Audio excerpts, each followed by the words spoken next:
It's been called liquid sunshine, the water of life, and Scotland's greatest gift to the world. Today, Scotch whisky is a global symbol of sophistication.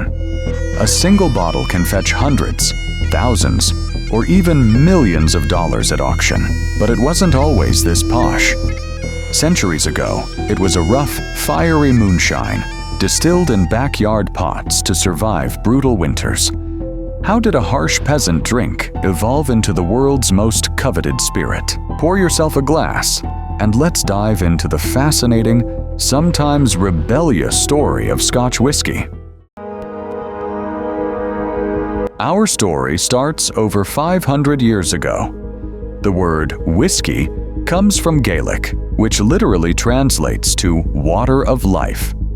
The earliest written record of it dates back to 1494 in the Scottish Exchequer Rolls.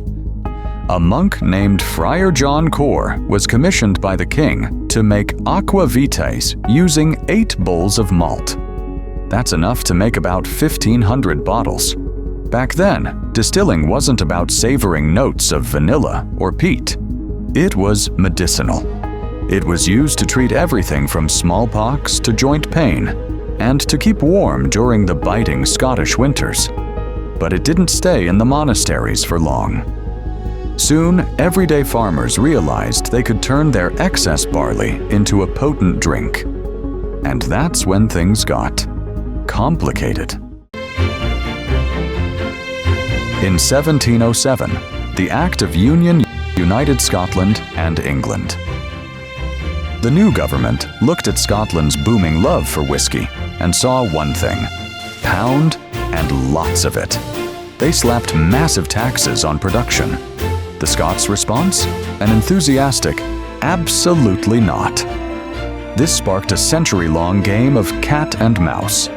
Distillers went underground, literally.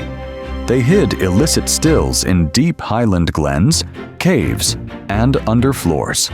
Smugglers transported the moonshine under the cover of darkness.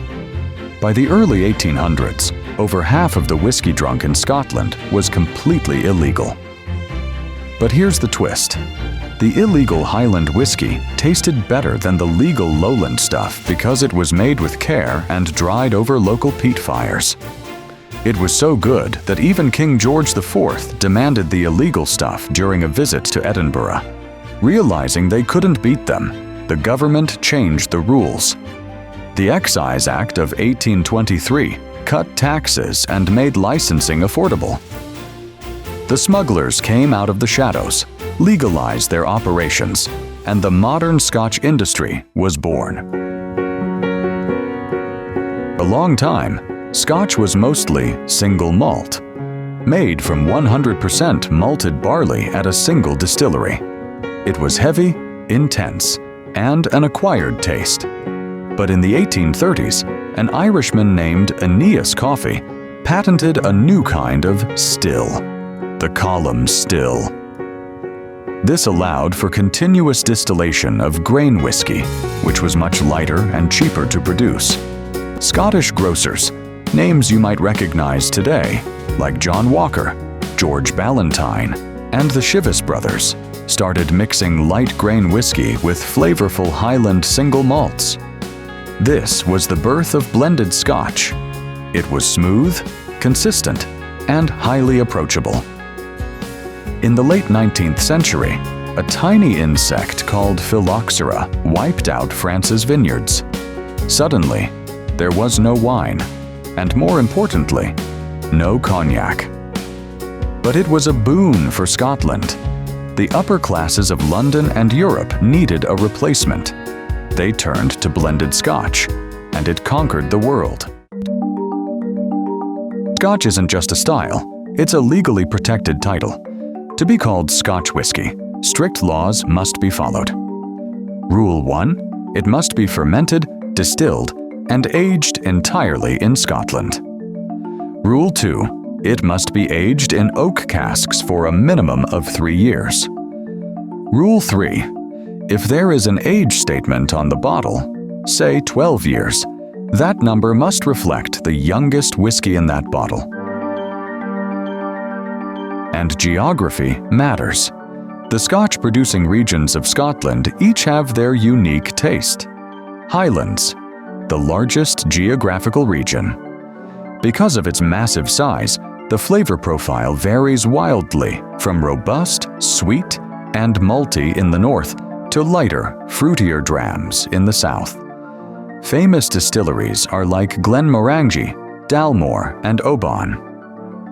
Speyside, centered around the fertile valley of the River Spey, this region boasts the highest concentration of distilleries in Scotland, famous for producing smooth, sweet, and elegant whiskies rich with notes of honey, vanilla, and green apple. Famous distilleries are like Glenfiddich, Macallan, and Glenlivet. Lowlands, stretching from the Clyde estuary in the west to Dundee in the east, down to the border with England, this flatter, gentle landscape traditionally favors triple distillation, yielding light, grassy, and floral whiskies. Famous distilleries are like Auchentoshan and Glenkinchie. Islay. It consists of rugged islands exposed to the Atlantic weather. It is celebrated worldwide for its intensely smoky, medicinal, and heavily peated single malts, influenced by the island's coastal peat bogs and sea spray. Famous distilleries are like Laproaig, Lagavulin, and Ardbeg. Campbelltown, situated near the foot of the remote Kintyre Peninsula in the west, once a bustling Victorian capital with over 30 distilleries, it now operates with only a small handful, crafting highly distinct, full-bodied whiskies with a signature oily and briny finish. Famous distilleries are like Springbank and Glen Scotia. From a medieval medicine to an underground rebel spirit, and finally to a multi-billion-dollar global icon, Scotch is history in a bottle. You aren't just tasting barley and oak. You're tasting 500 years of Scottish resilience, ingenuity, and passion. So, how do you like your Scotch? Neat with a splash of water? Or in a cocktail? Let me know in the comments below. And as they say in Scotland, Slange va. Cheers! Thanks for watching. If you like the video, please don't forget to like and share the video. Subscribe to the channel for more such interesting stories and other content.